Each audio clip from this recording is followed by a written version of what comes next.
کہ روزہ ایک ایسی زبردست عبادت ہے جو انسان میں اطاعت پیدا کرتا ہے۔ وہ کیسے اور کس طرح پیدا کرتا ہے؟ اس کا سبب یہ ہے کہ اس میں انسان کی جو خواہشات ہیں اس کو روکنا پایا جاتا ہے۔ کھانا انسان کی نفسانی خواہش ہے، پینا انسان کی نفسانی خواہش ہے، ازدواجی تعلق انسان کی نفسانی خواہش ہے۔ تو ان تینوں نفسانی خواہشات کو روک کر اس کے نفس کو کمزور کیا گیا ہے تاکہ اس کی روحانیت کو تقویت حاصل ہو۔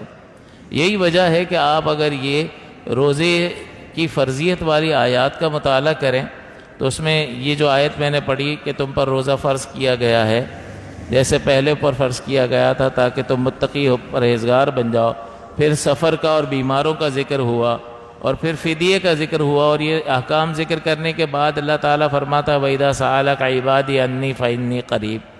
تو سوچنے کی بات ہے کہ روزے کی آیت سے یہ میرا بندہ جب مجھ سے سوال کرتا ہے تو میں قریب ہوں، اس میں تعلق کیا ہے کہ روزے کے بعد یہ آیات اللہ تعالیٰ نے نازل فرمائی وَإِذَا سَأَلَكَ عِبَادِي، کہ میرا بندہ جب آپ سے میرے بارے میں سوال کرے فَإِنِّي قریب، تو میں قریب ہوں۔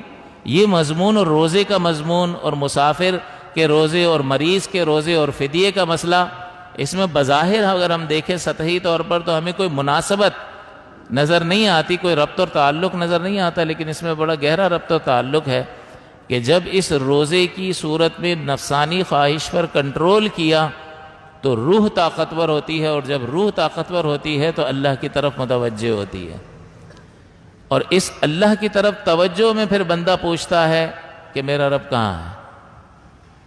تو صحابہ کرام نے سوال کیا حضور سے کہ ہمارا رب کہاں ہے؟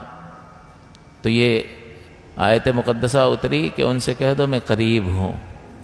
تو یہ سوال کیسے پیدا ہوا؟ یا اجیب دعوت الداعی اذا دعان، کہ اللہ تعالیٰ جو ہے ہماری دعاؤں کو قبول کرتا ہے، کس وقت کرتا ہے؟ تو یہ آیت اتری، دو شان نزول اس کے ذکر کیے کہ میں جب بھی آپ سے میرا بندہ میرے بارے میں سوال کرے میں قریب ہوں، پکارنے والے کی پکار سنتا ہوں۔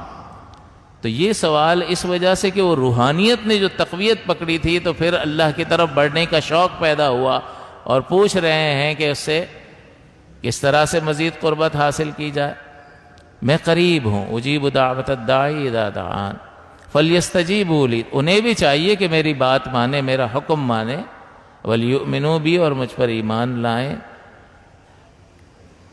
تو یہ آیات بھی ہمیں کیا بتا رہی ہیں کہ نفس کمزور پڑتا ہے تو روح طاقتور ہوتی ہے، اور جب روح طاقتور ہوتی ہے تو خالق سے اس کا تعلق مضبوط ہوتا چلا جاتا ہے۔